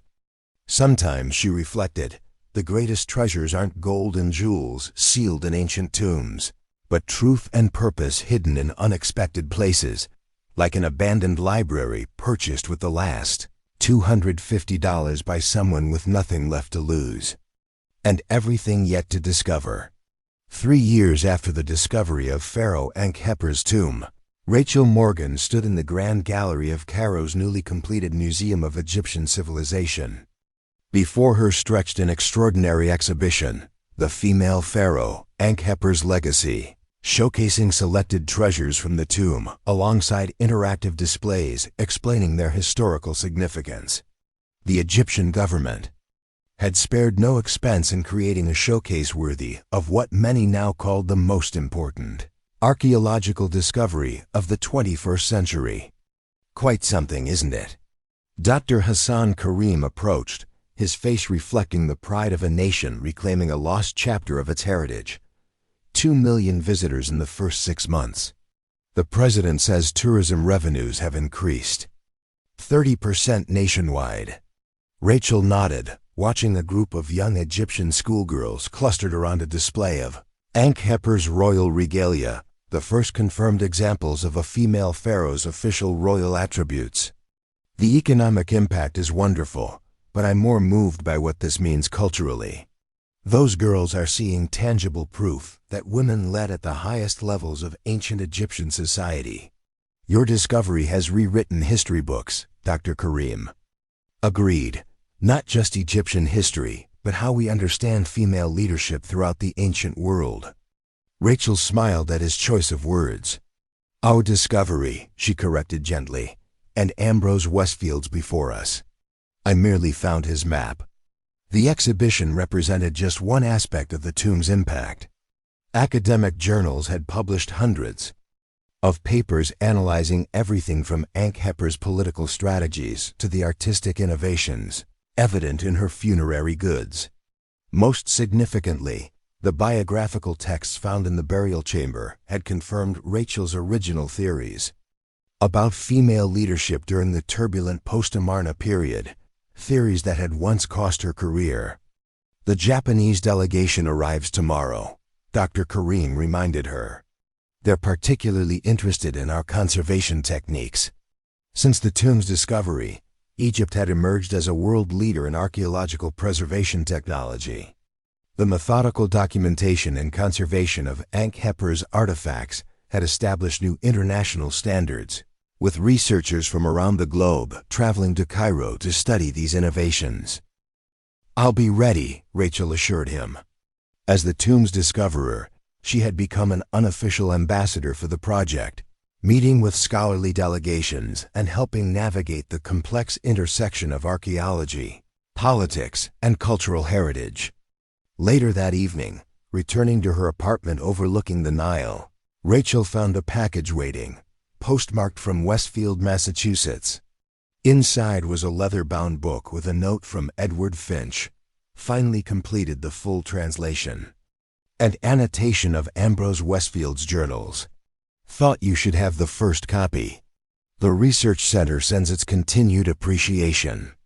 The book, beautifully produced by a university press, represented years of Edward's meticulous work deciphering Westfield's often cryptic notes and contextualizing them within the archaeological knowledge of his era.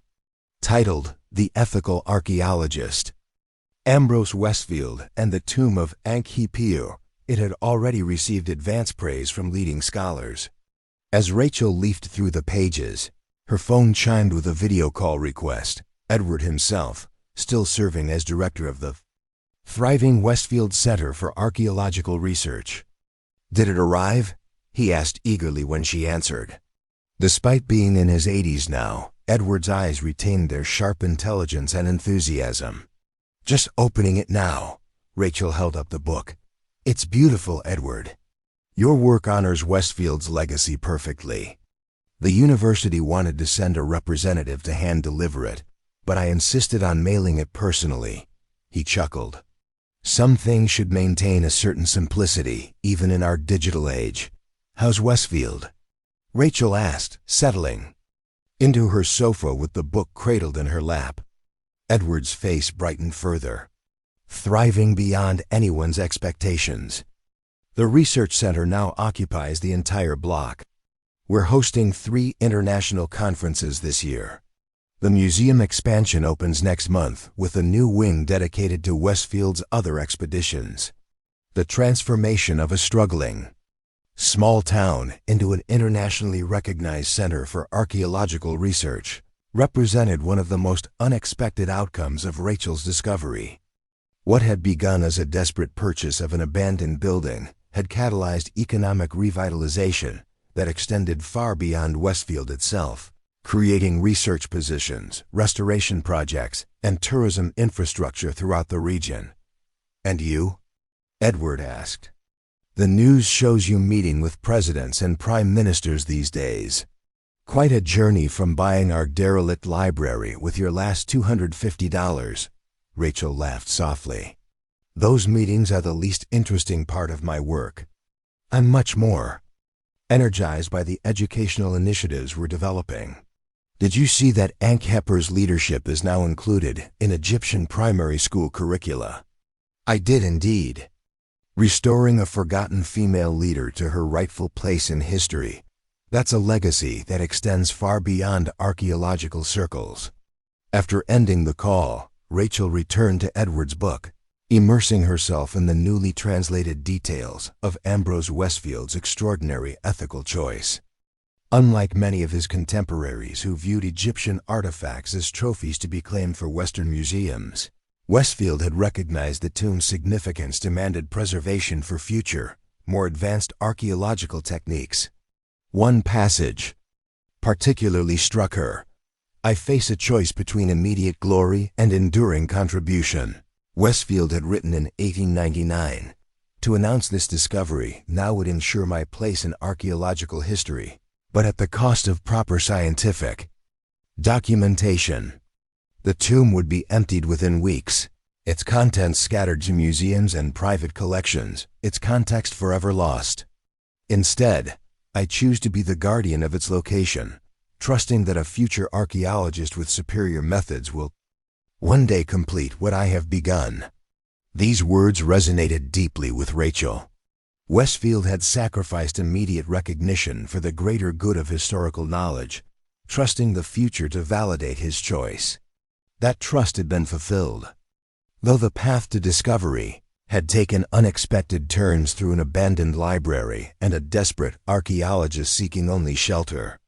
The next morning, as Rachel prepared for the Japanese delegation's visit, she received an unexpected call from Dr. Fatima Al-Sayed, who now served as Director General of the International Archaeological Institute. "Rachel, have you seen this?" Morning's announcement from the Metropolitan Museum. Without waiting for a response, she continued, "They're returning their entire collection of 18th dynasty royal artifacts to Egypt. All of them, including the pieces you questioned before. Your dismissal." The news momentarily stunned Rachel. These artifacts, valued in the hundreds of millions of dollars, had been the crown jewels of the Metropolitan's Egyptian collection for decades. Their repatriation represented not just an extraordinary financial concession but a profound shift in how Western institutions viewed cultural heritage. Victoria Hargrove must be apoplectic, Rachel finally managed, thinking of her former boss who had orchestrated her dismissal for questioning these very artifacts' provenance. "Victoria Hargrove has bigger concerns," Fatima replied with a hint of satisfaction. "Interpol finally located her in Switzerland.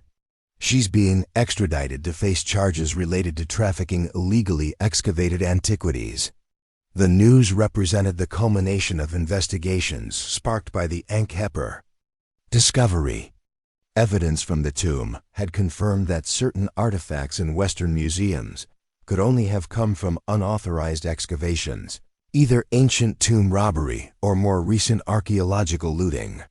The Metropolitan, facing both legal pressure and shifting public opinion about cultural heritage, had chosen to repatriate its questionable acquisitions rather than fight prolonged legal battles. "There's more," Fatima continued. "The Metropolitan's board has authorized a formal apology to you for your dismissal. They're acknowledging that your research was correct and that the museum failed in its ethical obligations by terminating you for raising legitimate concerns." Rachel absorbed this information with surprising emotional detachment. 3 years ago, such vindication would have seemed like the ultimate professional triumph. Now it felt almost incidental to the larger historical and cultural significance of Ankh-Heper's rediscovery. "The apology is appreciated," she said finally, "but unnecessary. Everything unfolded exactly as it needed to. If I hadn't been dismissed, I never would have purchased the Westfield Library. The map might have remained hidden for another century."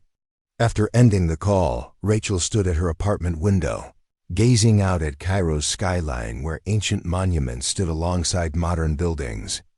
The city perfectly embodied the continuity between past and present that archaeology sought to illuminate, not as academic exercise, but as living connection to human heritage.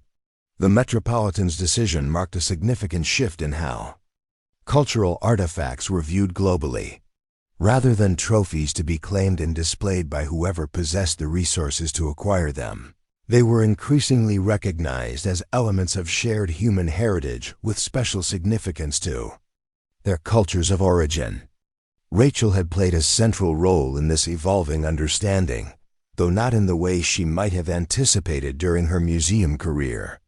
Her discovery had forced institutions worldwide to reconsider their collections and acquisition practices, catalyzing changes that academic arguments alone had failed to achieve. Later that day, after concluding the meeting with the Japanese delegation, Rachel received an unexpected visitor, Dr. Marcus Chen, the new director of the Metropolitan Museum.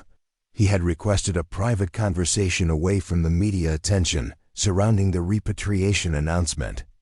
They met in a quiet corner of the museum's garden cafe, Cairo's evening bustle providing background ambience.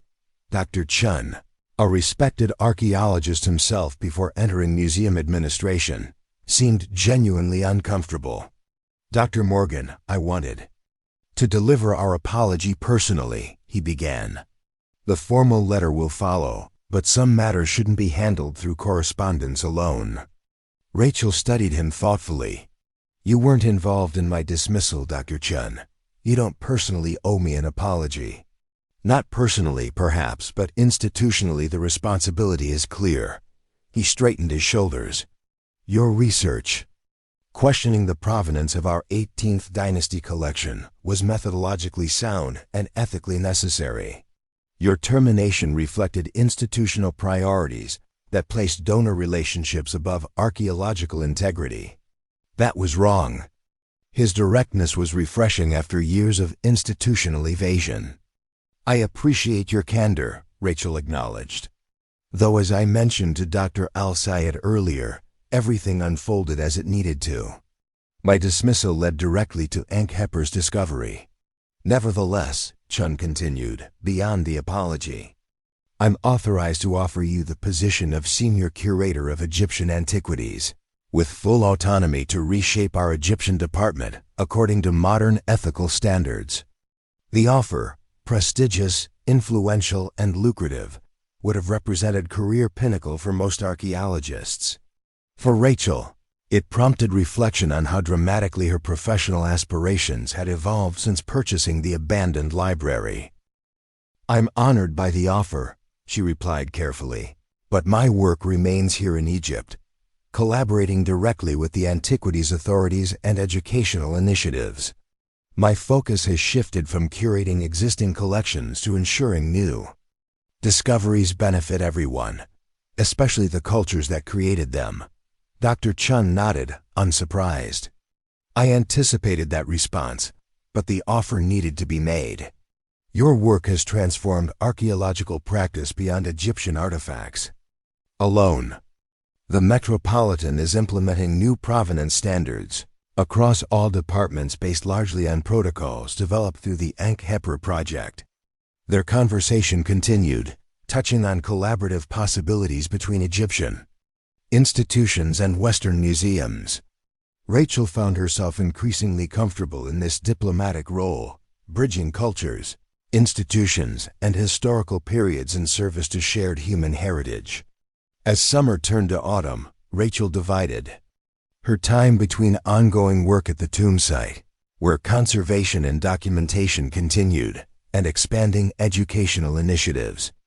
The discovery had generated unprecedented public interest in Egyptology, creating opportunities to reshape how ancient history was presented to modern audiences.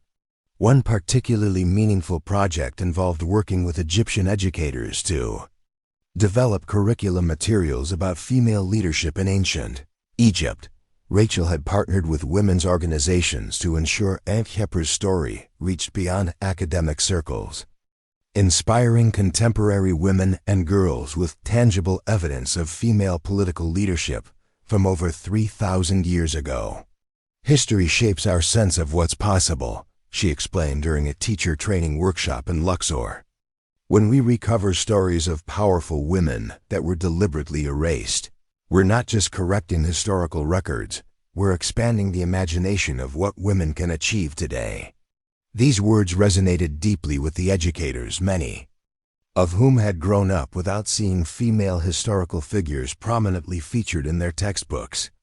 Ankhepur's rediscovery provided an opportunity to reframe not just ancient history, but contemporary possibilities. In October, Rachel returned to Westfield for the opening of the Research Center's new museum wing. The transformation of the once abandoned library continued to astonish her. What had begun as a desperate purchase with her last $250 had evolved into a world-class research facility attracting scholars from prestigious institutions worldwide. The town itself had undergone equally dramatic revitalization. Restored historic buildings lined the main street, now filled with bookshops, cafes, and businesses catering to the steady stream of academic and tourist visitors. Property values had quadrupled. New housing developments accommodated the influx of researchers and staff, and educational opportunities had expanded through partnerships with major universities. You should see the town budget compared to 4 years ago, Mayor Martinez, formerly Sheriff Martinez, told Rachel during a welcome dinner. Tax revenues have increased 7-fold. We fully funded schools, infrastructure, and public services without raising rates. All because you noticed one bookcase that didn't quite match the others. Edward, now enjoying emeritus status while continuing his work on Westfield's papers, had been instrumental in ensuring the town's development remained balanced, preserving its historical character while embracing new opportunities.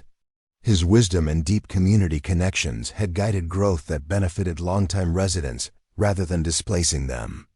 The museum wing opening attracted international media attention, with Rachel as the ceremonial centerpiece.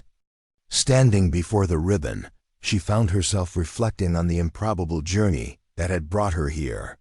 4 years ago, I arrived in Westfield at my lowest point, she began, addressing the gathered crowd. Professionally discredited, financially ruined, with nowhere else to go. I purchased this building not because I saw its potential, but because it was all I could afford. She gestured to the beautifully restored library behind her. What I couldn't see then was that this moment of desperation would lead to extraordinary discovery. The map hidden behind that bookcase didn't just lead to Pharaoh Ankhepper's tomb, it led to transformation. Transformation of archaeological practice, of our understanding of ancient female leadership, of this town, and most personally, of my own perception of failure and success. Rachel paused, gathering her thoughts before continuing. We often view failure as an endpoint, the termination of possibility.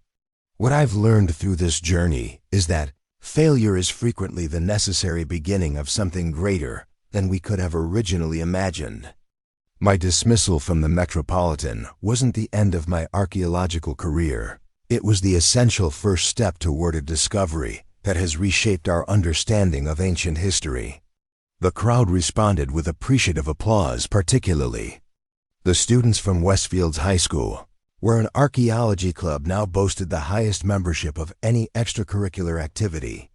For these young people, Rachel's story represented the possibility that setbacks could become foundations for unprecedented achievement.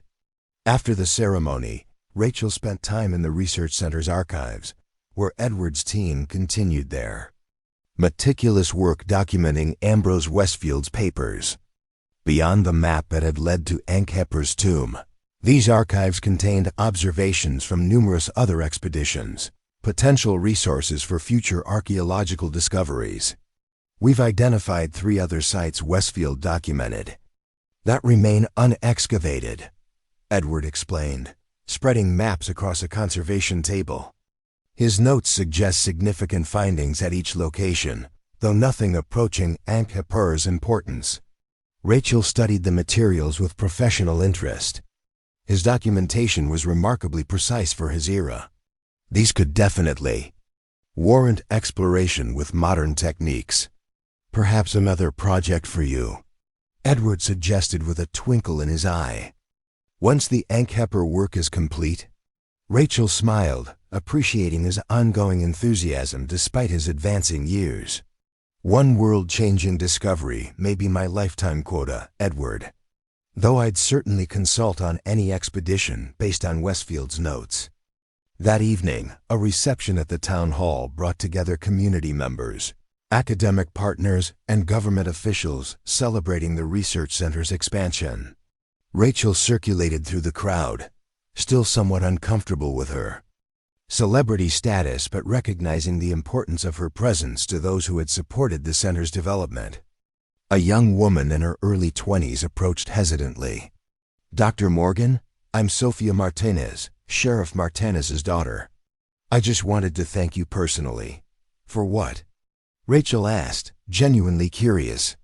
I'm studying archaeology at Boston University now, Sophia explained. When you first came to Westfield, I was in high school, completely unsure about my future. Watching what happened here, how the discovery of that map changed everything. It showed me that history isn't just dusty facts in textbooks. It's alive, waiting to be discovered and reinterpreted. This conversation touched Rachel more deeply than meetings with presidents or museum directors. Sophia represented the next generation of archaeologists who would carry forward the work of discovery and Interpretation. Young people inspired, not just by ancient treasures, but by the human story of persistence through failure toward unexpected triumph. As her visit to Westfield concluded, Rachel spent a final morning in the hidden room where Ambrose Westfield had concealed his extraordinary map. Now carefully preserved as a historical exhibit, the space remained largely as she had found it 4 years earlier, though with improved conservation conditions and appropriate security. Standing in this modest hidden chamber, Rachel reflected on how a single room in an abandoned building had altered the trajectory of archaeology, international museum practices, a small town's economic future, and her own life path. Great discoveries didn't always require massive resources or institutional backing. Sometimes they emerged from desperation, chance, and the willingness to notice anomalies where others saw only abandoned spaces. Returning to Egypt the following week, Rachel resumed her work with renewed perspective. The Metropolitan's formal apology had arrived, along with an amended research paper officially crediting her original theories about female leadership during the post-Amarna period. Academic vindication had finally come, though in a form and context she could never have anticipated. Winter brought news that Lawrence Reynolds had finally been apprehended in Singapore, attempting to sell illegally excavated artifacts from a site in Cambodia.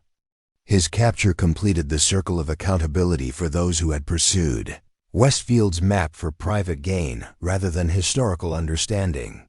Victoria and James Hargrove were already serving sentences for their roles in trafficking looted antiquities, their once prestigious reputations permanently tarnished.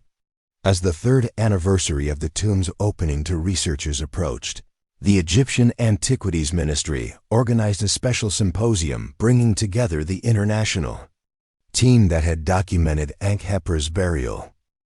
The event would celebrate not just the discovery itself, but the new standards of archaeological practice, conservation, and cultural collaboration it had pioneered.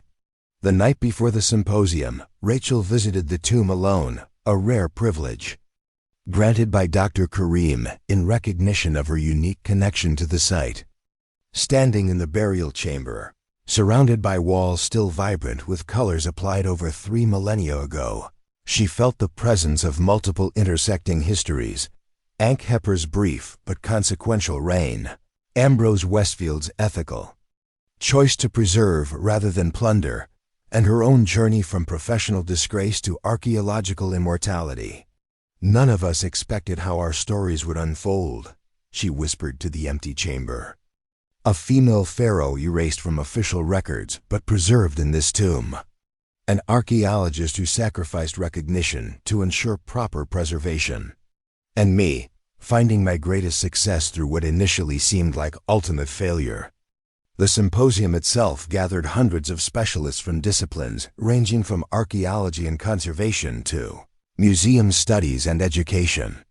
Beyond celebrating the tomb's scientific significance, participants explored how the discovery had transformed institutional practices and public engagement with cultural heritage. When Rachel's turn came to address the gathering, she stepped to the podium with the quiet confidence of someone who had navigated extraordinary circumstances through a combination of professional expertise and personal resilience. 4 years ago, I spent my last $250 to purchase an abandoned library in a struggling town, she began. I wasn't looking for archaeological greatness. I was looking for shelter, a place to rebuild after losing my career, my reputation, and nearly all my possessions. She paused, surveying the attentive faces before her. That moment of desperation led to the discovery we celebrate today. Not through some dramatic Hollywood-style epiphany, but through the simple act of noticing one bookcase that didn't quite match the others, a small anomaly that concealed Ambrose Westfield's extraordinary map. Rachel continued, weaving together the interconnected stories of Ankh-Heper, Westfield, and her own unlikely path to discovery. She emphasized not just the archaeological significance, but the broader lessons about resilience, ethical choices, and the unexpected ways history reveals itself. What we've learned extends far beyond ancient Egypt, she concluded. We've learned that failure often contains the seeds of greater success than we originally imagined. We've learned that ethical choices, like Westfield's decision to preserve, rather than exploit, may take a century to bear fruit, but ultimately serve history better than immediate self-interest. And perhaps most importantly, we've learned that the past isn't fixed and finished. It continues to evolve as we discover new evidence and perspectives. As Rachel stepped away from the podium to resounding applause, she caught Dr. Karim's approving nod and Dr. Al-Sayed's warm smile. These colleagues, who had become close friends through their shared work, understood the full arc of her journey, from the desperate purchase of an abandoned building to this moment of professional culmination. Later that evening, Rachel slipped away from the symposium's formal dinner to make a video call to Edward, wanting to share the day's events with the person who had been there from the beginning.